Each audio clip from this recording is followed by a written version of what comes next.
Bonne nuit à tous. Je suis la conteuse et je suis là pour vous aider à vous endormir avec ces histoires d'horreur de mauvaises décisions. Alors avant de commencer, abonnez-vous à la chaîne et cliquez sur le bouton « J'aime » pour la vidéo. J'aimerais savoir d'où vous venez et à quelle heure vous la regardez. Alors n'hésitez pas à laisser un commentaire quand vous serez prêt. Installez-vous confortablement et détendez-vous. Salut, je m'appelle Kali et l'année dernière, je travaillais dans un magasin de vêtements local. On vendait essentiellement des articles que les gens considèrent comme chics et très haut de gamme, mais qui n'étaient pas vraiment géniaux. Très différents des autres vêtements que l'on peut trouver n'importe où. Même chez Walmart ou Goodwill, je n'ai jamais vraiment compris le bon goût supposé des gens chics. Mais bon, au moins, j'en tirais quelque chose. J'avais ce travail pendant presque 2 ans. Ce n'était pas terrible. Mais cela m'a permis d'avoir un peu d'indépendance par rapport à mes parents, ce qui était génial. L'histoire que je vais vous raconter s'est produite l'hiver dernier, un peu après Noël. Je ne me souviens pas de la date exacte, mais le lendemain matin, tout était blanc à cause de la neige, donc je sais que ça devait être un jour férié. Froid hivernal, mes horaires sont généralement normaux pour un étudiant universitaire. Je suis un étudiant à temps plein, même si je n'ai pas l'impression d'avoir trop de cours. Peut-être que j'ai choisi une spécialisation facile, ou peut-être que je suis un génie, qui sait le truc, c'est que je n'étudie pas beaucoup. Je fais à peine mes devoirs, et j'ai quand même de bonnes notes. Bon, je m'éloigne du sujet. Le truc, c'est qu'un jour, un type bizarre a commencé à se présenter au magasin. Il n'était pas le client typique auquel on s'attendrait. Dans un magasin comme celui-ci, la plupart des gens qui viennent ici ont au moins un peu d'argent, ils ne sont pas riches. Mais oui, on peut dépenser 60 $ pour un t-shirt ordinaire. C'est parce qu'on s'en sort plutôt bien financièrement. Mais cet homme, lui, semblait au bord de la pauvreté. Si ce n'était pas le cas, c'était un homme d'âge moyen, d'environ 40 ans ou un peu moins. Il paraissait probablement plus âgé par négligence. Difficile de le dire à cause de son apparence étrange. Au début, il venait juste pour regarder, mais il est ensuite devenu un client régulier. Il venait presque tous les jours et achetait toujours quelque chose. Pas toujours des articles coûteux, parfois juste quelques pièces, pantalons ou même une montre très chère. La chose étrange était que malgré ses achats constants, il ne semblait jamais utiliser aucune des choses qu'il achetait, puisqu'il se présentait toujours avec le même gros sweatshirt usé, une très vieille salopette et une veste en jean qui semblait avoir plus de trous que de tissu, et pour couronner le tout, il avait des bottes de cow-boy qui avaient clairement vu leur meilleur jour. Je ne sais pas ce qu'il pensait, s'il croyait vraiment que sa tenue était la meilleure et qu'elle lui allait bien. Mais bien sûr, je n'allais pas être celle qui lui dirait quoi que ce soit après tout. Il gagnait des commissions sur ses achats, donc je ne pouvais pas me plaindre.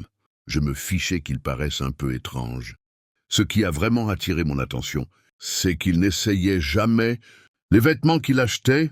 Il passait environ 40 minutes à analyser un pantalon, à le toucher et à le regarder dans le miroir, sous tous les angles, mais il n'allait jamais à la cabine d'essayage. Cela me semblait très étrange, car il est vrai qu'il y a des clients particuliers avec leurs propres bizarreries quand il s'agit d'acheter leurs vêtements, mais je n'avais jamais vu un client être si pointilleux en analysant les vêtements pour ne pas les essayer. Jamais, et juste comme ça.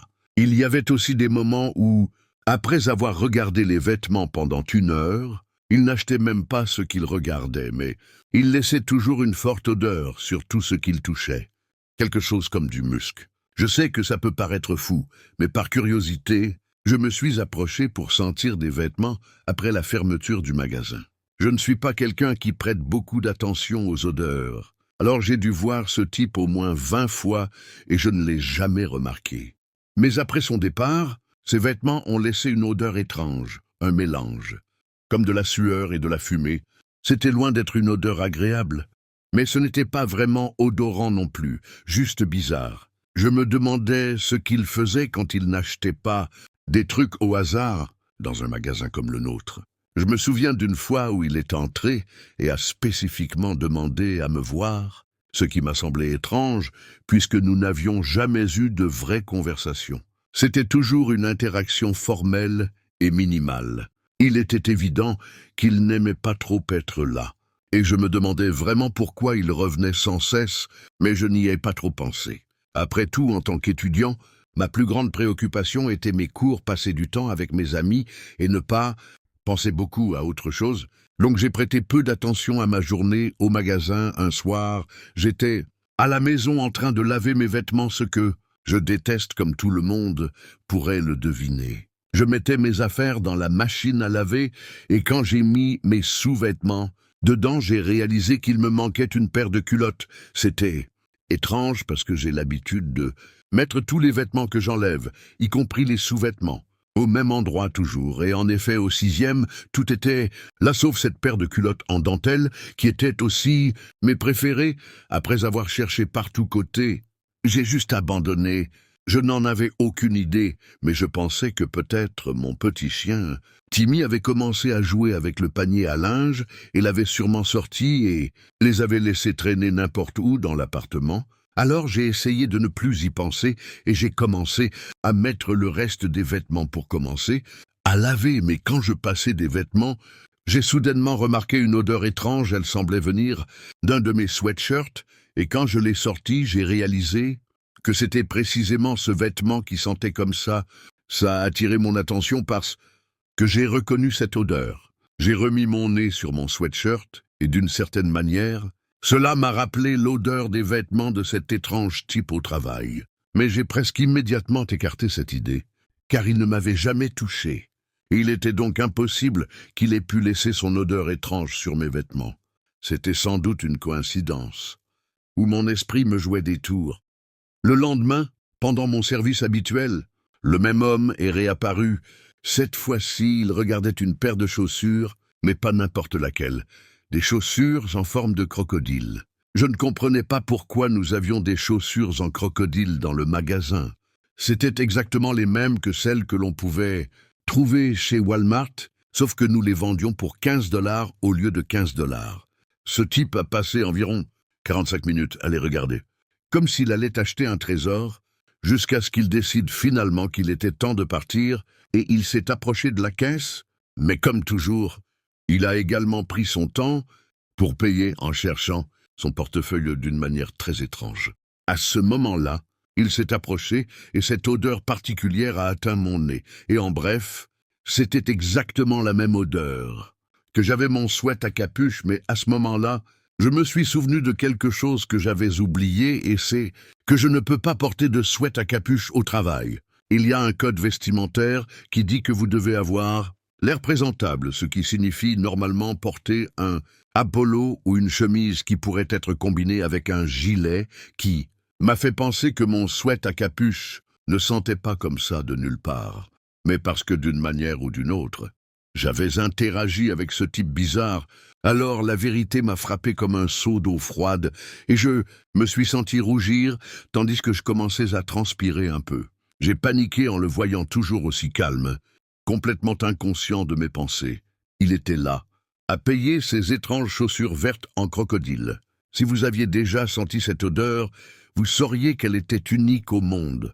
Plus j'y pensais, et plus je réalisais qu'il y avait de fortes chances que ce type me traque. Peut-être même qu'il s'introduise chez moi par effraction. Et juste en y repensant, je me suis souvenu de ma culotte disparue, celle que je n'avais jamais retrouvée. À cet instant, j'ai senti un frisson me parcourir l'échine, dans mon dos, et tous les poils de ma nuque se sont dressés. J'étais sûr que ce n'était pas une coïncidence. Réaliser tout cela m'a fait paniquer, et ce même jour, j'ai décidé de quitter mon travail. Je ne voulais pas me mettre en danger pour un emploi dans la vente au détail. D'autant plus que ce type ne semblait jamais s'arrêter. Quelques semaines après cet incident, j'ai demandé à certains de mes anciens collègues si l'homme continuait à se présenter. Ils m'ont dit qu'ils ne s'en souvenaient pas très bien, mais qu'il avait arrêté de venir au moment même. J'ai quitté mon travail. Cette déclaration n'a fait qu'accroître ma paranoïa à propos de ce qui s'était passé. J'avais quelques théories sur ce type, mais aucune n'avait de sens. J'ai essayé de le dire à certains membres de ma famille, mais ils ont tous pensé que je plaisantais ou que j'exagérais. Donc à ce jour, je n'ai aucune idée de ce qui s'est passé, et honnêtement, Cela me fait un peu peur de penser que je ne saurais jamais ce que cet étrange type faisait dans le magasin tous les jours, parce que mes vêtements sentaient comme lui. Pourquoi a-t-il arrêté de venir au magasin juste après mon départ, et surtout si c'était vraiment lui, qui m'a volé mes sous-vêtements quand ils m'ont proposé ce travail? Je pensais que ce serait du gâteau de m'occuper d'un supermarché dans un quartier calme de la ville, la nuit. Ça ne semblait pas compliqué, et la vérité c'est que j'étais au chômage depuis des mois. Donc je n'y ai même pas pensé. Je ne pouvais pas rejeter cette offre, surtout parce que ma situation économique n'était pas si bonne. Et même si le salaire n'était pas si bon, c'était mieux que rien. Le propriétaire du supermarché. Disons qu'il n'était pas le gars le plus apprécié, mais il m'a quand même traité décemment. Et ça me suffisait, il m'a dit que c'était difficile de trouver des gens pour ce quart, donc je suppose que c'est pour ça qu'il m'a embauché, même si, soyons honnêtes, la raison derrière, c'était un peu bizarre. Je veux dire le fait qu'il devait surveiller un supermarché à ces heures-là. Cependant, d'après ce que j'ai découvert peu de temps, avant de commencer par certains gars des ressources humaines, cet endroit était différent ici, il y avait des rapports de choses qui disparaissaient, ou bougeait d'elle-même le propriétaire, ne voulait pas chercher des réponses étranges ou quoi que ce soit de ce genre. Il était convaincu que tout cela était une main humaine, et la vérité, c'est que je ne le blâme pas. Je le pensais aussi jusqu'à ce que l'expérience m'a fait changer d'avis. Mon travail consistait simplement à me promener dans les lieux, à m'assurer qu'aucun voleur ou vandale n'entrait, et à faire des rondes. Toutes les heures, aussi simple que cela, ou du moins c'est ce que je pensais. La première nuit a commencé sans accroc. Je suis arrivé vers 22 heures, juste au moment où le dernier employé partait. Le propriétaire m'a ensuite remis les clés et m'a fait visiter les lieux rapidement. Ce n'était pas très grand, environ 5 rangées d'étagères, un rayon d'articles ménagers et la caisse. Tout semblait en ordre. Alors, j'ai allumé ma lampe de poche et j'ai commencé ma première visite. Vérifiant chaque coin pour m'assurer que tout était à sa place, j'ai terminé et j'ai recommencé à faire les 100 pas. Il semblait que celui qui causait des problèmes s'arrêtait à chaque fois qu'il voyait un garde. Alors j'ai pensé que cette nuit serait calme. Mais de nulle part, j'ai commencé à entendre des rires. Ce n'étaient pas des rires normaux. Ça sonnait enfantin comme un enfant au début. Je pensais que j'entendais juste des choses, que c'était juste mon esprit qui me jouait des tours, car je n'étais pas habitué à rester debout si tard.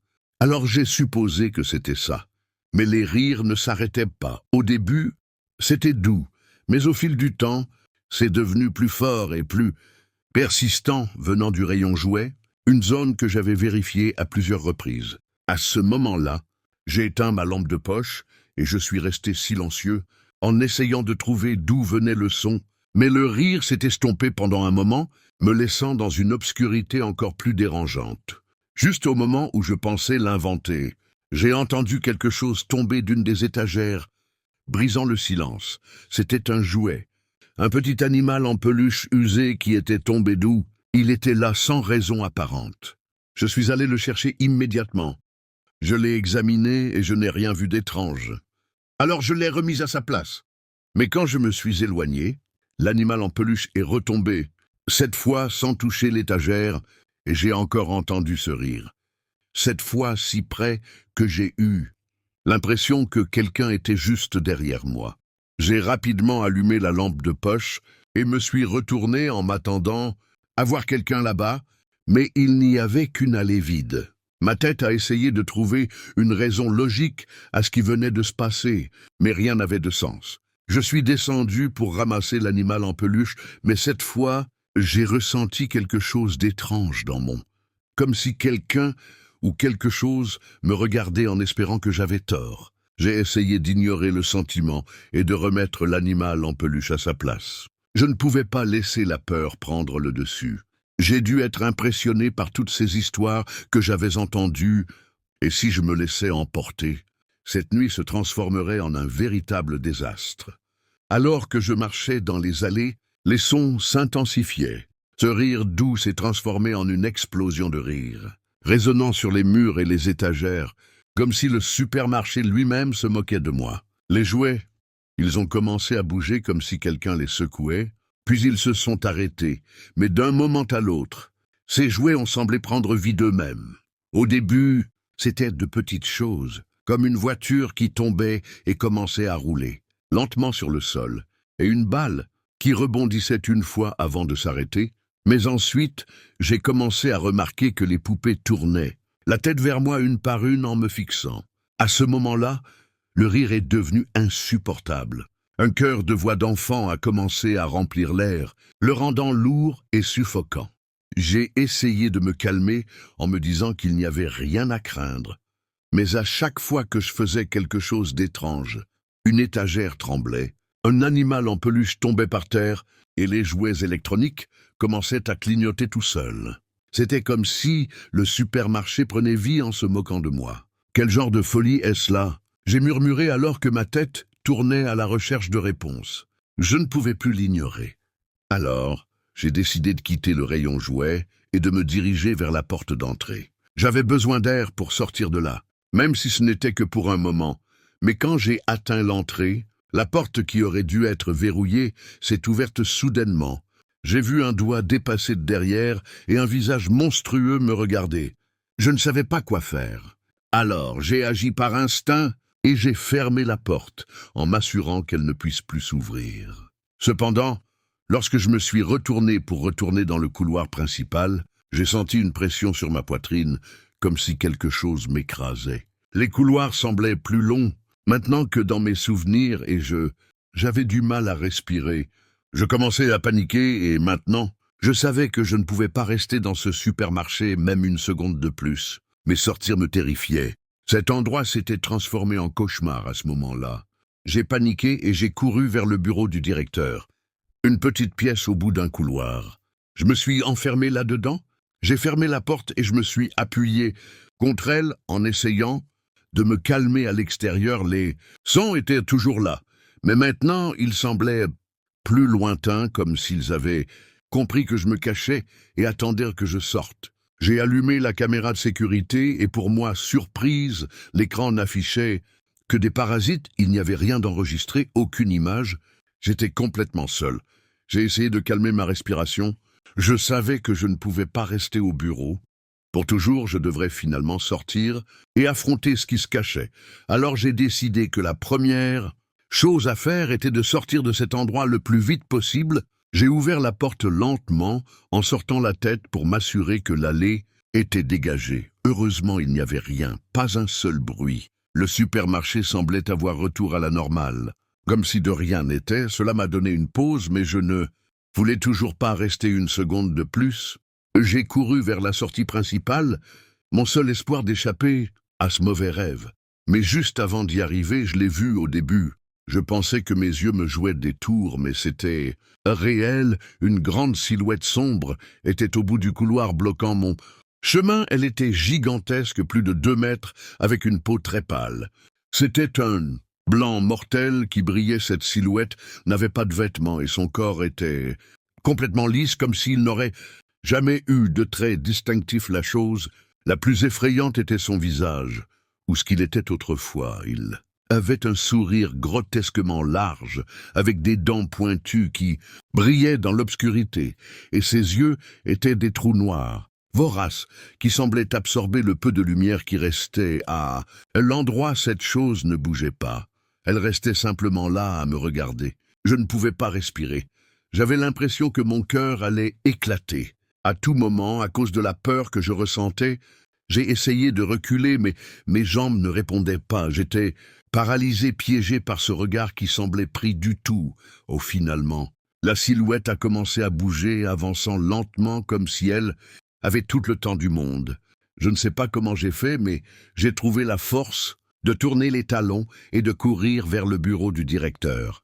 Je voulais juste m'éloigner de cette chose, mais en courant, j'ai senti sa présence me traquer, se rapprochant, de plus en plus comme si elle était un pas derrière moi. J'ai finalement atteint le bureau et j'ai claqué la porte, en me jetant contre elle pour la bloquer de tout mon poids. Tout ce dont je me souviens après, c'est de m'être accroché à la porte, pendant que cet être frappait silencieusement dessus, de l'autre côté et avec une force terrifiante à ce moment-là. Ma vie s'est transformée en cauchemar. Je n'ai jamais su comment. Je m'en suis sorti parce que mon esprit est devenu un flou d'images déformées de terreur et de désespoir. Je me souviens seulement que lorsque le soleil s'est levé, ils m'ont trouvé tremblant sur le trottoir devant le supermarché, absolument terrifié et sous le choc. Je ne pouvais pas leur expliquer ce qui s'était passé parce que moi-même, je ne comprenais pas. Le propriétaire des lieux a essayé de m'interroger, mais je ne pouvais pas prononcer un seul mot. Je suis simplement parti sans me retourner. Laissant de côté ma lampe torche et le peu de dignité qui me restait, je ne suis plus jamais retourné dans ce supermarché, et je n'ai plus jamais traversé cette rue. Les jours suivants ont été un enfer. Je n'arrivais plus à dormir. Je ne pouvais plus manger. J'ai évidemment démissionné, puis j'ai quitté la ville pour m'installer le plus loin possible. Vous penserez peut-être que j'exagère, mais si vous aviez vu et vécu ce que j'ai vécu, vous seriez parti aussi. Je ne dirais pas que c'était le pire endroit au monde pour travailler, mais il y avait des jours où j'étais surpris de penser à la façon dont j'en étais arrivé là. Le restaurant était toujours plein de gens qui venaient pour des burgers et des milkshakes à bon prix.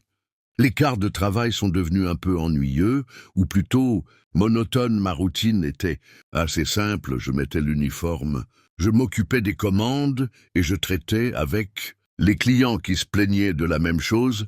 Tout le temps, jour après jour, je n'ai jamais été une personne qui aime confronter. Au contraire, je suis de ceux qui préfèrent passer inaperçus, faire ce qu'ils ont à faire et rentrer chez eux après le quart. Une personne non conflictuelle. J'ai toujours préféré le quart de nuit parce que cette partie était plus calme, il y avait du monde et c'était plus détendu au début. Ça m'a un peu effrayé, je rentrais seul le soir, mais avec le temps, ce sentiment est parti. Je pensais qu'il n'y avait rien à craindre. Jusqu'à ce que cela arrive, c'était une nuit normale. Un samedi un peu plus fréquenté que d'habitude, les tables étaient occupées et je faisais des allers-retours entre la cuisine et les clients. Jusqu'à l'heure arrivée, c'est à ce moment-là que quelque chose m'a semblé étrange. Même si je ne pouvais pas l'identifier, le premier à entrer était un grand garçon aux cheveux noirs, yeux bleus et un sourire qui débordait de suffisance. Le gars semblait avoir tout dans la vie résolue à côté de lui. Il y avait une fille plus jeune qui l'accompagnait, mais elle avait l'air très sérieuse, comme si elle n'aimait pas quelque chose. Mais bon, ce n'était pas mon problème, alors j'ai pris sa commande, presque sans réfléchir, même si je ne pouvais pas m'empêcher de sentir son regard fixé sur moi. Le premier signe qu'il y avait quelque chose qui n'allait pas, c'était quand la fille le regarda avec des yeux furieux qui ne faisaient pas grand-chose. Pour les cacher, alors qu'il lui souriait apparemment sans aucune intention étrange ou quoi que ce soit de ce genre, c'était juste un gars sympathique. Je pensais que j'exagérais peut-être ou que j'imaginais des choses. Alors, j'ai continué mon travail. Quand la commande était prête, j'ai appelé le gars pour venir la chercher, mais à sa place, c'était la fille qui s'est levée de table et s'est dirigée rapidement vers moi avec ses poings serrés et un regard qui m'a glacé le sang. Ce qu'elle a dit m'a paralysé. Si tu regardes mon copain comme ça, encore une fois, je te jure que les choses vont vraiment mal tourner pour toi. Je vais te tuer, tu m'entends? J'étais sous le choc. Je ne savais pas comment répondre. À ça ou quoi faire dans ma vie, personne ne m'avait jamais parlé comme ça. Encore moins menacé de me tuer en plus. Ces mots n'avaient aucun sens. Je faisais juste mon travail, mais elle était là avec un regard de haine envers moi qui montrait clairement qu'elle était sérieuse. Avec son avertissement, ma collègue Emily a entendu l'agitation et a décidé d'intervenir. « Quel est ton problème ?»« Tout n'est. Ne veux pas parler à mon ami comme ça, la fille a répondu. Ton ami essaie de flirter avec mon petit ami. » Abdiquer saucisse. Émilie a répondu avec une certaine indignation que ce n'est pas vrai. Pourquoi ne fais-tu pas une pause? Tu es une femme très peu sûre d'elle. Je vais vous tuer toutes les deux. Vous n'êtes que des perdantes, des femmes faciles qui ne se respectent pas elles-mêmes, ni les autres hommes. À ce moment-là, le gars s'est levé de son siège et a attrapé sa petite amie par les bras, l'éloignant de moi, ce dont j'étais reconnaissante, car cette folle semblait être à quelques millimètres de me sauter dessus. Il m'a regardé avec une expression d'excuse, avant de la pousser hors de l'endroit. J'étais à moitié abasourdi, essayant d'assimiler Tout ce qui s'était passé, je n'arrivais pas à croire que cela m'arrivait. Je n'avais jamais eu de problème avec des clients auparavant, encore moins avec ce genre de client. De plus, le gars était beau, mais je ne l'aimais pas le moins du monde. Quel genre de folle, murmurai-je en continuant ce que je faisais. Cependant, ce jour-là a marqué un avant et un après dans ma vie, car à partir de ce moment-là, tout est devenu incontrôlable. Au début, les choses étaient discrètes. J'ai commencé à remarquer qu'elle apparaissait dans la rue, toujours présente, mais jamais assez près pour me parler ou faire quoi que ce soit. Je l'ai vue depuis la petite fenêtre du restaurant. Quand je faisais une pause ou en rentrant à la maison, elle était toujours avec ce regard fixe sur moi comme si elle attendait quelque chose au début. Je pensais que c'était une coïncidence. Ça ne pouvait pas être elle encore. Je me le répétais, mais les coïncidences sont vite devenues quelque chose de plus inquiétant. Puis les lettres ont commencé à arriver chez moi au début. C'était juste de simples menaces, écrivant des choses comme « Tu me paieras pour ce que tu as fait et je te verrai toujours au travail ».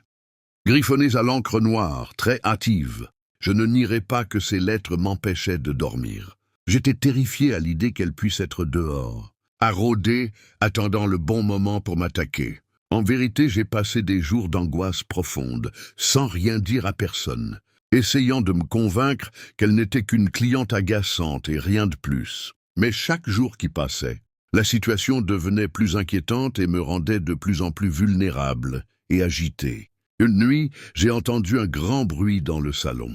Quelqu'un avait jeté une brique contre la fenêtre. La vitre s'est brisée en mille, un morceau, et l'alarme de la maison s'est mise à sonner comme une sirène. Je suis sorti comme un fou, mais je n'ai vu personne, et ce n'était pas nécessaire. Je savais que c'était elle. Il était clair que tout cela n'était qu'un jeu pour elle, qu'elle voulait me rendre fou, me terrifier. La paranoïa s'est emparée de moi. Au travail, je n'arrivais pas à me concentrer.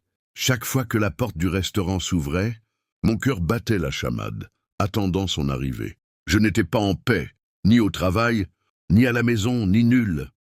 Part ailleurs, car où que j'aille. Elle était là. Mes collègues ont remarqué que quelque chose n'allait pas, mais je ne pouvais pas leur dire la vérité. Je ne sais pas pourquoi. Mais je ne voulais en parler à personne. Chaque jour qui passait, je me sentais de plus en plus coincé et piégé dans ce jeu terrifiant. Un après-midi, alors que je nettoyais les tables, je l'ai revue, mais cette fois, je n'étais pas seul. Elle est venue avec une autre femme qui avait l'air tout aussi dangereuse et dérangée qu'elle. Ma respiration est devenue folle. Je suis devenu très nerveux et quelque chose m'a dit que les choses pouvaient devenir incontrôlables à tout moment. Alors, sans réfléchir à deux fois, j'ai demandé à Émilie de les surveiller. Je ne voulais plus m'approcher de cette folle de la cuisine. Je les ai observées. La fille a gardé les yeux fixés sur le bar là, où je travaille habituellement. Émilie l'a reconnue instantanément et lui a dit de se perdre ou elle appellerait la police. Mais Émilie l'a simplement ignorée et a continué à fouiller les lieux. Quand elle a finalement réalisé que je n'étais pas là, elle s'est brusquement levée de son siège et s'est dirigée vers la zone des employés. La porte de la cuisine a claqué contre le mur et elle était là, furieuse, le visage rouge et les yeux brillants de rage. Je n'ai même pas eu une seconde pour réagir avant que son premier coup ne me frappe au visage. Le coup était si violent qu'il m'a fait chanceler. Je crois n'avoir jamais ressenti une telle douleur. C'était la première fois de ma vie que quelqu'un me frappait, car je ne m'étais jamais battu. Comme je l'ai déjà dit, je ne suis pas du tout une personne à problème, mais maintenant elle est folle. Elle s'était retournée contre moi, et j'avais peur pour ma sécurité. Cette folle essayait de m'attraper par les cheveux tout en me frappant. Les cris de mes collègues et de mes clients emplissaient l'air et se mêlaient aux miens. Mais personne ne semblait pouvoir intervenir. Tout s'est passé si vite que je ne savais même pas quoi faire. Ma tête a heurté le sol, tandis qu'elle continuait à me frapper à gauche et à droite. Je sentais le sang jaillir de mon nez et de ma bouche, mais je ne pouvais rien faire pour l'arrêter. Cette femme était une bête sauvage et je pouvais à peine me défendre. À un moment, j'ai cru m'évanouir, et la douleur de ses coups était si intense que j'aurais vraiment aimé n'avoir jamais vu quelqu'un agir aussi brutalement. Finalement, Émilie et une autre personne ont réussi à la séparer de moi. Mais la rage dans ses yeux est restée vive, brûlante. Une soif de vengeance qui m'a fait comprendre qu'elle voulait vraiment me tuer, mais ensuite quelque chose s'est produit que je n'ai pas vu. Venir l'autre femme, celle qui était entrée avec elle, a fait un geste inattendu. Je l'ai regardée avec horreur, sortir quelque chose de son sac. C'était une arme, mon esprit pouvait à peine comprendre ce qui se passait. La panique s'est emparée de moi et je suis resté complètement immobile, à regarder tout comme au ralenti. L'autre femme a nerveusement pointé l'arme, ses mains tremblaient, et il était évident qu'elle ne savait pas quoi faire, puis je l'ai regardée dans ses yeux, et je savais qu'elle ne voulait vraiment pas appuyer sur la gâchette, qu'il y avait quelque chose en elle qui la faisait hésiter. À ce moment-là, nous avons établi un contact visuel et avec une expression presque suppliante, j'ai secoué la tête d'un côté à l'autre en essayant de lui dire de ne pas le faire. Soudainement, et heureusement pour tout le monde, la femme a laissé tomber l'arme avec un bruit sourd alors qu'elle touchait le sol. Elle pouvait à peine respirer et ses yeux étaient remplis de larmes à cet instant. Elle a fait un pas en arrière et a marmonné quelque chose que je n'ai pas compris avant de s'enfuir sans se retourner à travers la porte. Comme une flèche, mais le chaos ne s'est pas arrêté. Là, juste au moment où je pensais que le danger était passé. La folle a tenté de se jeter à nouveau sur moi, hurlant comme possédée par 3000 démons. À ce moment-là, des employés et quelques clients se sont jetés sur elle, l'arrêtant avant qu'elle ne puisse l'atteindre. Elle s'est débattue pour se libérer et récupérer l'arme qui gisait par terre. Elle a tendu la main pour tenter de l'attraper, mais elle a été rattrapée juste au moment où elle y parvenait. Au milieu de la bagarre, le coup est parti. Mais heureusement, personne n'a été touché. C'était un vrai miracle. Elle était complètement à côté de la plaque, criant mon nom et prétendant que j'avais tout gâché, que c'était de ma faute, si elle s'était fait larguer et que son ex-petit ami était probablement avec moi après toute cette folie. J'ai décidé de quitter mon travail au restaurant. Émilie ne voulait pas partir, et j'étais reconnaissante que la sécurité nous ait protégés, mais je savais que je ne pouvais pas rester là-bas si ce n'était pas cette femme. Peut-être que c'était son ami ou un membre de la famille, ou qui sait. J'étais terrifié, et j'avais l'impression que tôt ou tard, quelqu'un viendrait. Ils ont essayé de me retrouver. La fille qui m'a agressé a été arrêtée et accusée de coups et blessures, mais celle qui a sorti l'arme a disparu. Ils n'ont jamais réussi à lui trouver un foyer et, pour être honnête, ils ne semblaient pas très intéressés. L'idée que l'une d'elles soit encore en liberté me faisait dresser les cheveux sur la tête, mais je savais que je devais faire quelque chose pour me protéger. Alors j'ai acheté du gaz lacrymogène et je ne vais nulle part sans. Le coup que cette folle m'a infligé a été si brutal qu'il m'a fallu des semaines pour m'en remettre, et j'ai eu la chance de ne pas en garder de cicatrices ni de séquelles importantes, au permanent. Je n'aurais jamais imaginé que quelque chose d'aussi banal qu'Instagram puisse bouleverser ma vie. Tout a commencé un jour où j'ai décidé de suivre un gars appelé Mystery Man. Il avait un compte privé et sa bio disait simplement curiosité. Ce qui, pour être honnête, m'a intrigué et m'a rendu curieux, même si mon intuition me disait de faire attention. J'ai décidé de lui envoyer une demande de suivi et en quelques minutes, il l'a acceptée. C'est à ce moment-là que j'aurais dû réaliser que quelque chose n'allait pas, puisque son compte n'avait pas un seul post ni aucun abonné, mais je n'ai pas pu m'en empêcher. Trop intrigué, j'ai vite commencé à parler régulièrement à cet homme mystérieux. Il était intelligent, drôle et avait un sens de l'humour très aiguisé, mais il y avait un air étrange autour de lui qui me mettait mal à l'aise. C'était comme s'il y avait toujours quelque chose de plus caché chez lui. Eh bien, il était à la hauteur de son nom de profil. Un jour, il a suggéré que nous nous rencontrions en personne. Au début, j'hésitais, mais il a insisté en promettant que ce serait inoffensif et que je pouvais partir à tout moment si je me sentais mal à l'aise, et après n'y avoir pas beaucoup réfléchi, j'ai finalement décidé de le rencontrer. Un café qui était proche de chez moi. Je pensais que dans un lieu public, il n'y aurait pas de problème, et de toute façon, c'était seulement à quelques pâtés de maison de chez moi Donc je pouvais même rentrer à pied de plus. Je ne voulais pas rater l'occasion de rencontrer quelqu'un qui pourrait être génial alors.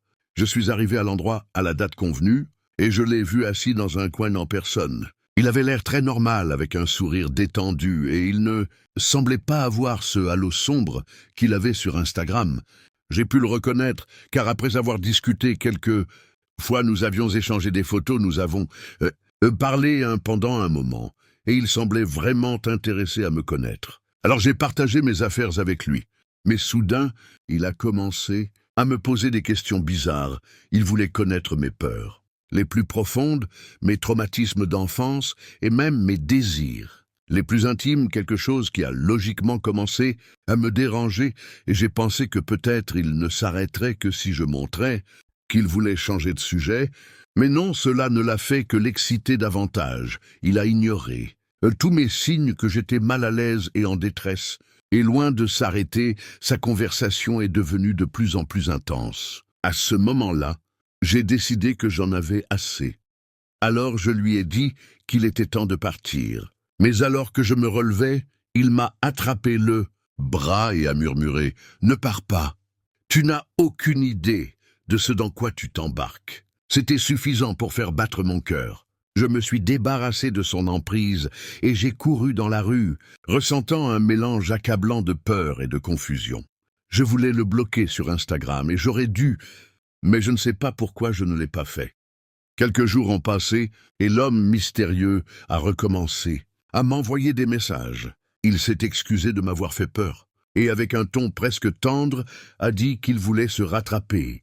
Puis il m'a parlé d'une surprise qu'il avait pour moi et m'a demandé de le rencontrer quelque part, en dehors de la ville. Je ne sais pas comment, mais encore une fois, la curiosité a pris le dessus et j'ai décidé de lui donner une autre chance pour être honnête. Je n'étais pas complètement immunisé contre son attrait. Il était beau et avait un air charismatique qui donnait envie à une partie de moi de continuer. Oui, je sais que c'était une stupidité totale. Je ne sais pas moi-même ce qui se passait dans ma tête, mais le fait est que je l'ai fait quand je suis arrivé, là où il m'a dit que je l'avais vu à côté d'une voiture. Il était habillé de quelque chose comme du James foncé et une veste en cuir noir. Mon Dieu, il était vraiment beau et j'étais complètement ébloui. Il m'a demandé de monter dans la voiture avec lui en promettant qu'il m'emmènerait dans un endroit incroyable.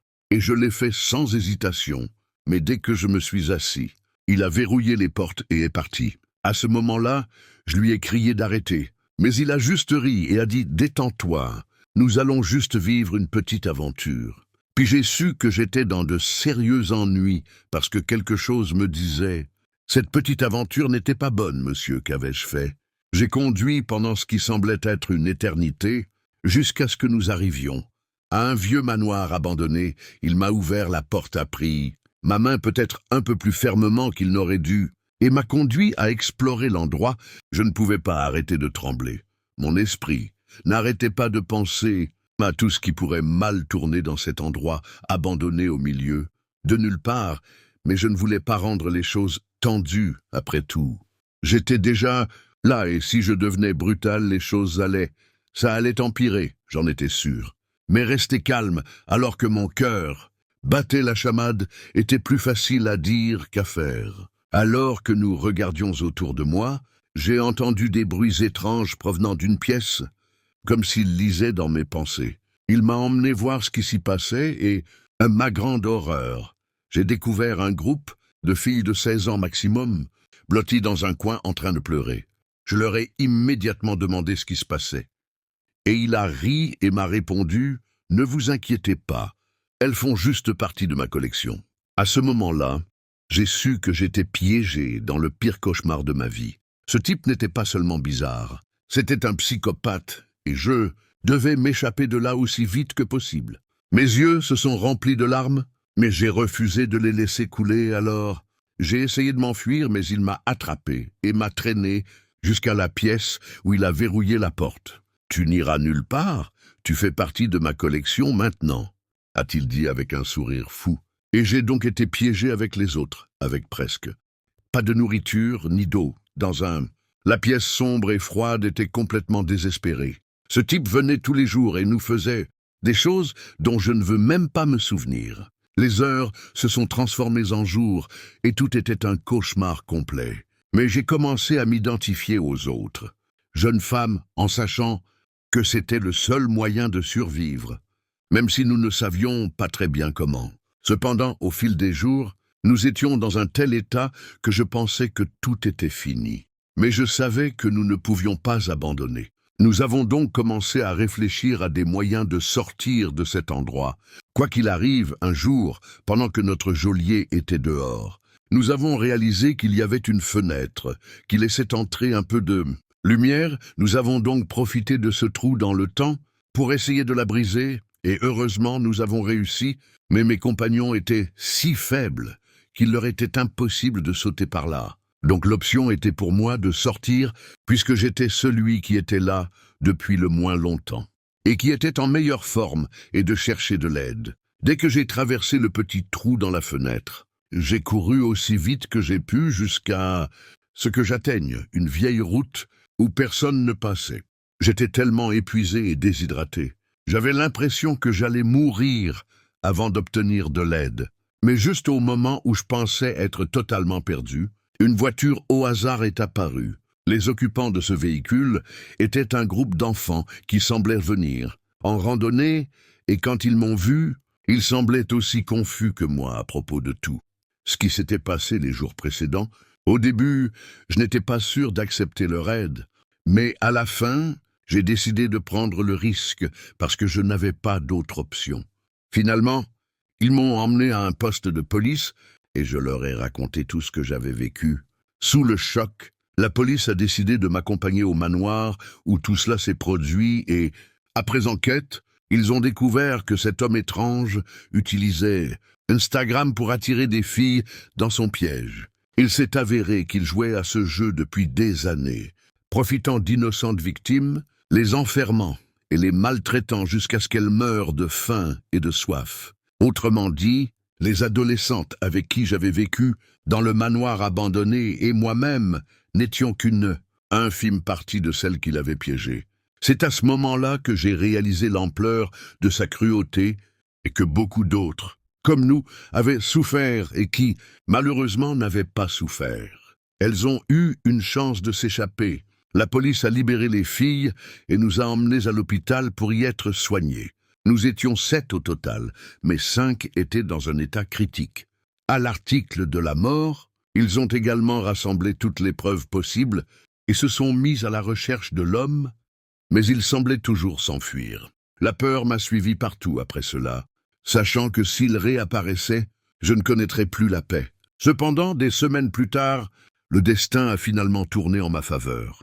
Ils ont réussi à le localiser grâce à un autre moyen. Le compte Instagram qu'il utilisait et il a été arrêté, le pauvre gars a été condamné à mort, et bien, que cela ait apporté une certaine clôture aux victimes et à leurs familles. Je suis toujours hanté par des cauchemars à propos de cette expérience. Je ne pourrai jamais oublier comment nous étions là, remplis de peur, tout en écoutant le rire de cet homme tortionnaire en regardant en arrière. Je réalise à quel point j'étais naïf de faire confiance à quelqu'un que j'ai rencontré sur Internet. Depuis, je suis plus prudent, mais ma curiosité essaie toujours de m'en sortir. J'ai appris une leçon. C'était dur, et je le porte avec moi pour toujours. Ma famille vivait dans cette maison depuis plus de 2 ans, et je n'avais jamais échangé un mot avec ma voisine d'à côté. Ce jour-là, je l'ai vue à travers sa fenêtre, alors qu'elle était assise sur sa pelouse, les jambes croisées, essayant de se concentrer pour faire une guirlande de marguerites. Cependant, mon esprit s'est dirigé vers la maison d'à côté, cette vieille construction en briques jaunâtres du Xe siècle. La maison avait un style victorien qui était frappant, surtout parce que la plupart des maisons de la rue étaient plus modernes et élégantes. Mais cette maison avait quelque chose d'étrange, quelque chose de sombre, qui me donnait un mauvais pressentiment. Tout le monde parlait de Miss Wanda, la mystérieuse femme qui vivait là. Il y avait des rumeurs qui disaient qu'elle avait plus de 100 ans, tandis que d'autres prétendaient qu'elle était en fait un fantôme qui n'était pas réel du tout, mais malgré avoir entendu tant d'histoires folles à son sujet, je ne les ai jamais prises au sérieux. Au début, je pensais que la maison était inhabitée, mais un jour, en revenant de l'école, j'ai remarqué que les rideaux bougeaient, comme si quelqu'un était derrière eux. Cette ombre me fit penser que l'énigmatique Mademoiselle Wanda était bien réelle. Un an s'était écoulé depuis notre emménagement, et j'avais encore des doutes sur la maison. Les nuits plus calmes, quand le vent se calmait, j'entendais d'étranges gémissements provenant de la maison voisine. J'envisageais la possibilité qu'il s'agisse d'un renard ou d'un chat fouillant dans les poubelles. Mais ces bruits me semblaient trop humains et, après les avoir écoutés pendant plusieurs nuits, j'en conclus qu'ils étaient liés à Mademoiselle Wanda. J'en étais sûr, mais chaque fois que j'entendais ces cris, je ne pouvais m'empêcher de me demander si elle souffrait, ou si elle ne pouvait y pas sortir parce qu'elle était malade ou alitée. Je me demandais comment une personne pouvait survivre si longtemps là-bas sans aller acheter à manger, qui l'avait nourrie, qui subvenait à ses besoins, car il était évident qu'elle ne quittait pas cette maison. Je n'ai plus jamais porté mon attention sur ma guirlande de marguerites, ni senti la douceur des pétales blancs entre mes doigts. La silhouette de Mademoiselle Wanda devint un mystère qui m'intrigua de plus en plus, comme s'il existait un secret à découvrir. J'avais vu des garçons s'approcher de sa porte et frapper, mais ils n'obtinrent jamais de réponse. Je me souviens d'un jour où l'un d'eux sortit en courant, pâle comme un fantôme, en disant que les lieux étaient possédés par son esprit. L'idée qu'un phénomène surnaturel puisse être lié à cette maison ne me semblait pas farfelue, compte tenu de l'atmosphère lugubre qui y régnait. Je me demandais si quelqu'un aurait le courage d'entrer et de découvrir ce qui s'y passait, vraiment entre ces murs, et parfois, j'avais l'impression qu'il y avait une histoire là-bas, qui devait être révélée, mais qui oserait enquêter. Sur cette maison, c'était une énigme, complète l'image de la vie dans la maison de mon voisin continuait de tourmenter. Ma curiosité et le fait est que la maison de Madame Wanda était comme un livre, non ouvert, plein de pages blanches, qui criait pour être lu de loin. J'avais l'impression que le bâtiment sombre cachait de nombreuses vérités et au fil des jours, j'ai réalisé que c'était un mystère qui prenait lentement le dessus sur mon esprit qui était vraiment Mademoiselle Wanda. Quel secret sa maison recelait-elle? Peut-être qu'un jour je devrais me plonger dans ce mystère et affronter mes propres peurs. Je ne sais pas pourquoi, mais il y avait quelque chose d'étrange chez ma voisine. Son attitude distante, ses étranges gémissements venant de chez elle, me faisaient mal. En y repensant, j'ai serré une pâquerette si fort qu'elle s'est cassée, voyant ce que j'avais fait. Je l'ai laissée tomber dans l'herbe et je me suis étiré un peu. Puis j'ai regardé la maison d'à côté et, l'espace d'une seconde, j'ai cru voir un vieux visage pâle et pincé qui regardait par la fenêtre. Mais quand j'ai cligné des yeux, je n'ai vu que les rideaux beiges, qui semblaient être devenus plus jaunâtres à cause de l'humidité. Ça devait être un jeu de lumière. Je pensais que cette nuit-là, tout était presque trop calme, mais vers 1 heure du matin, j'ai entendu à nouveau ce maudit gémissement, cette chose qui me sortait de mes rêves et me tenait éveillé parfois toute la nuit. Normalement, une fois qu'il avait commencé, il était presque impossible de se rendormir. Alors j'ai décidé de sortir du lit et je suis allé à la fenêtre pour essayer de voir ce qui se passait. Il n'y avait pas de lumière dans la maison de mon voisin, mais la lune était claire et illuminait l'extérieur, remplissant le jardin d'ombre. Mais pourquoi n'entendais-je ces cris que la nuit? Certains disaient que c'était un vampire qui ne sortait que lorsqu'il faisait sombre, mais allez, c'était totalement ridicule. Les vampires n'existaient pas non plus.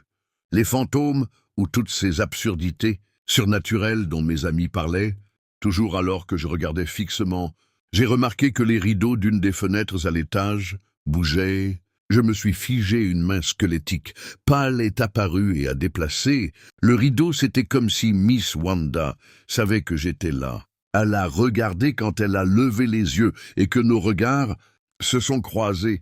J'ai senti un frisson parcourir mon corps. L'image que j'avais vue auparavant prenait vie. Maintenant son visage était comme si la vie l'avait quitté.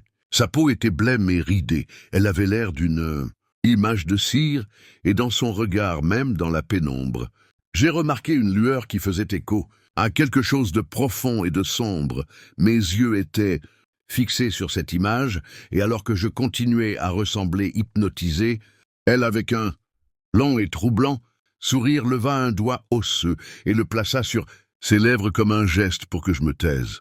Je ne sais pas pourquoi, mais une peur glaciale me traversa, de la tête aux pieds, tout en elle semblait contre nature. Il y avait quelque chose de sinistre flottant autour d'elle, et quand elle lâcha finalement le rideau, elle trébucha en arrière dans l'obscurité à cet instant. Je savais qu'elle m'avait vu, qu'elle s'était exposée à moi, bien que je ne comprenne pas ce que cela signifiait. La terreur me hantait. Cette nuit-là, dans mes rêves, alors que son doigt restait sur eux, et sa bouche me faisant taire une semaine plus tard, la situation a pris une tournure inattendue, et tout ce que je soupçonnais a pris forme. Je ne sais pas pourquoi ni qui l'a fait, mais quelqu'un a appelé les services d'urgence parce qu'une ambulance s'est garée chez notre voisin, et quand les ambulanciers sont entrés, ils ont trouvé Mlle Wanda dans sa chambre. Selon les rapports, elle n'était rien de plus qu'un tas d'os. Elle était tellement décomposée qu'ils ont dit qu'elle était morte depuis des années. Si c'était vrai, alors qui était la personne qui me surveillait depuis la fenêtre? Cette nuit-là, la confusion et la peur ont envahi mon esprit, alors que je réalisais que la réalité, la maison était pleine de sombres secrets, et maintenant elle me laissait avec plus de questions que de réponses. Ce mystère qui traquait ma vie quotidienne depuis que nous avions déménagé dans ce quartier s'est avéré être beaucoup plus effrayant que je ne l'aurais jamais imaginé. Le 18 juin 1935, deux couples ont décidé de faire un road trip épique. Christopher et Laura Bennett, avec leurs amis Albert et Anna, Hans, sont sortis de sa maison dans le sud de l'Illinois pour traverser 2000 milles de paysages variés et de déserts. Leur destination finale était la côte californienne. Le 21 juin, ils sont arrivés dans la petite ville de Bogne au Nouveau-Mexique. Après avoir garé la berline Nash de Christopher, ils se sont enregistrés à l'hôtel Esmeralda et ont commencé à écrire quelques cartes postales pour leurs proches, puis après un simple dîner dans un restaurant local, ils se sont retirés dans leur chambre avec l'intention de continuer leur voyage. Le lendemain matin, les cartes postales, ils se disaient de bonne humeur, enthousiastes, et que rien d'inhabituel ne s'était produit durant leur voyage. Mais le 22 juin, alors qu'ils poursuivaient leur route vers l'ouest, ils disparurent sans laisser de traces. Le 26 juin, la voiture de Christopher fut retrouvée abandonnée dans le centre-ville de Dallas, au Texas. Les clés étaient encore sur le contact, le réservoir était plein, et de nombreuses cartes postales étaient posées sur le siège passager. Cependant, aucun signe de Christopher, Laura, ni d'Albert et Anna. Les enquêteurs découvrirent que quelques jours plus tôt, le 23 mai, Christopher il avait fait le plein d'essence à El Silencio, mais sa trace s'est perdue. Les familles du couple ont été informées de leur disparition et une enquête a été ouverte. Au début, la police a pensé qu'avec les 300 chèques de voyage manquants, il pourrait s'agir d'un vol avec violence, mais elle a rapidement trouvé des informations qui ont changé le cours de l'affaire, car elle a compris que la voiture avait été impliquée dans un petit accident. Une fois arrivé à El Silencio, il pourrait s'agir de cet accident. Cela aurait pu déranger quelqu'un, mais la situation était étrange. La police a commencé à interroger les témoins de l'accident, et c'est là que l'histoire est devenue encore plus confuse. Au lieu de décrire une voiture avec deux couples, les témoins ont seulement mentionné un jeune homme aux cheveux noirs qui était censé être au volant. En suivant la piste de la voiture depuis le lieu de l'accident, les enquêteurs sont arrivés dans un garage local. Là, les mécaniciens ont déclaré avoir changé un pneu et effectué d'autres réparations. Mineur, mais la chose étrange était que celui qui a payé la facture a utilisé un chèque de voyage libellé à l'ordre de Christopher Bennett. La piste des chèques a conduit les détectives à un motel à Socorro puis à Dallas, où ils ont finalement trouvé la voiture abandonnée le 26 juin. L'enquête a stagné pendant un certain temps, jusqu'au 29 juin. Un rapport est arrivé concernant un petit feu de broussailles à l'extérieur d'Albuquerque. Lorsque les pompiers sont arrivés sur les lieux, ils ont trouvé une valise brûlée contenant les affaires de Christopher et Laura. Il était évident que quelqu'un essayait de se débarrasser des biens du couple et la situation est devenue inquiétante. Qu'était-il arrivé au couple?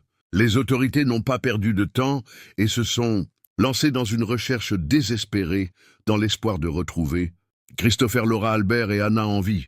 Le FBI a pris les choses en main et a organisé une équipe d'agents de plusieurs agences qui ont commencé à inspecter les rivières, les lacs, les puits et tout endroit pouvant offrir des indices, mais bien que les recherches aient couvert la vaste étendue de dans le désert, ils ne trouvèrent rien, pas la moindre trace. Ils ne parvinrent pas à retrouver les disparus et, faute de pouvoir confirmer la piste d'un suspect, les enquêteurs furent débordés par d'autres affaires. Avec le temps, l'enquête s'essouffla. Mais même en 2009, les dossiers étaient encore examinés par des agents de la police d'État à la recherche d'un indice susceptible de faire la lumière sur l'affaire. L'un d'eux, l'agent Michael James, expliqua que l'affaire n'avait jamais été officiellement close, mais que les chances de la résoudre étaient si faibles que la police d'État du Nouveau-Mexique ne pouvait se permettre de s'y consacrer. Malgré les difficultés, James prit l'affaire personnellement et jura de découvrir ce qui était arrivé aux 4 et à voyageurs venus de l'Illinois en 1935. Il souligna que son plus grand défi avait peut-être été de retrouver les restes des disparus, qui n'étaient alors que des ossements décomposés. Il était également confronté à la dure réalité de retrouver le meurtrier, probablement mort de vieillesse depuis les faits. Cela ne le découragea cependant pas, et son enthousiasme fut renforcé par le soutien constant de Tanya, petite nièce de Laura, déterminée à découvrir la vérité sur cet événement qui avait marqué sa famille, afin qu'elle puisse enfin tourner la page et obtenir des réponses. Tanya avait sa propre théorie sur ce qui était arrivé à sa grand-tante, son mari et ses amis, et elle n'hésita pas à la partager avec l'enquêteur. Elle pensait qu'ils avaient été assassinés à Bon, peut-être dans le café où ils avaient pris leur petit déjeuner le matin de leur disparition. Tanya décida d'enquêter plus avant et suggéra que leur passage dans cette ville n'était pas accidentel. La raison de leur visite. Les Bennet souhaitaient revoir un vieil ami qui vivait là, mais on n'a jamais su si cette rencontre avait réellement eu lieu. Le plus troublant est qu'en 1963, un détective privé nommé Duke reçut une lettre d'une femme qui prétendait avoir été témoin des meurtres.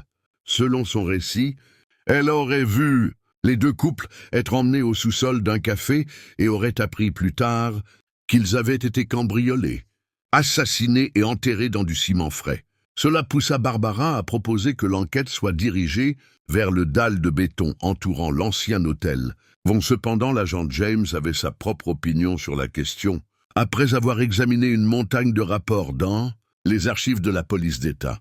Il a commencé à insister sur des détails qui suggéraient que la solution se trouvait peut-être ailleurs, alors qu'il démêlait l'énigme. Il a réalisé que chaque indice pouvait ouvrir une nouvelle porte où la lui claquait au visage. L'intersection de vieilles histoires témoins possibles et théories a façonné une réalité qui ressemblait encore plus à un rêve, tiré des pages d'un livre de mystère.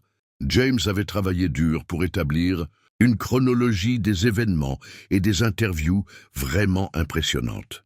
Selon lui, plusieurs cartes postales l'ont convaincu que le couple avait quitté Vogne le matin du 22 mai, avec l'intention de se rendre à Albuquerque via Santa Fe. L'une des cartes postales a été envoyée le 22 juin à Albuquerque et un employé de l'hôtel Sturgis de cette ville a déclaré aux enquêteurs que les couples étaient à l'hôtel l'après-midi même pour se renseigner sur les chambres disponibles. C'est pourquoi l'inspecteur James, il pensait qu'ils avaient loué une petite chambre pour prendre une douche et qu'ils comptaient poursuivre leur route vers Gallup avant la tombée de la nuit, mais peu après avoir quitté Bogne, ils auraient pu avoir une rencontre malheureuse avec leur mystérieux tueur. Il est probable qu'ils aient sous-estimé la distance jusqu'à Albuquerque et que finit par conduire après la tombée de la nuit, ce qui rend leur chemin beaucoup plus difficile. James était convaincu que c'est à ce moment-là qu'ils sont devenus vulnérables à un prédateur qui aurait pu les rôder, et pire encore. Le fait est qu'ils ont fait confiance à quelqu'un qui les a brutalement trahis. Même s'il y avait une poignée de témoins, la police n'avait pas pu identifier le gars qui avait pris la voiture de Christopher Bennett le même gars qui était toujours porté disparu, près de 90 ans après l'incident. Et même s'il pouvait identifier cette personne, il est très probable qu'elle ne serait plus en mesure de répondre aux questions sur ce qui s'est passé en 1935. Il est très probable qu'il n'y ait aucune preuve médico-légale qui survive à la vérité sur ce qui lui est arrivé.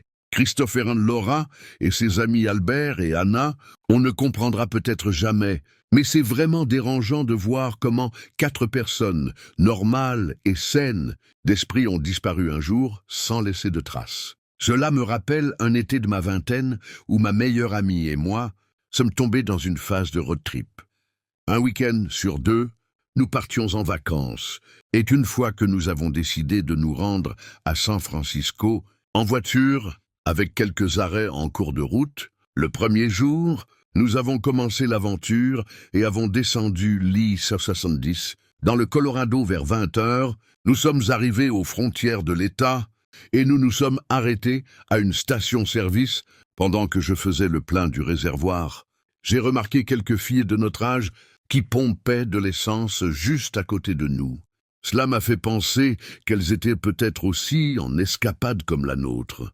Mais juste derrière elles, un gars agissait de manière suspecte, regardant d'une manière étrange, comme s'il attendait quelque chose, et l'atmosphère a commencé à devenir un peu effrayante. Après avoir rempli le réservoir et payé, j'ai regardé en arrière vers les filles qui montaient maintenant dans leur voiture, et c'est à ce moment-là que j'ai senti un frisson, parce qu'immédiatement l'homme effrayant est monté dans sa voiture et a décollé à leur poursuite.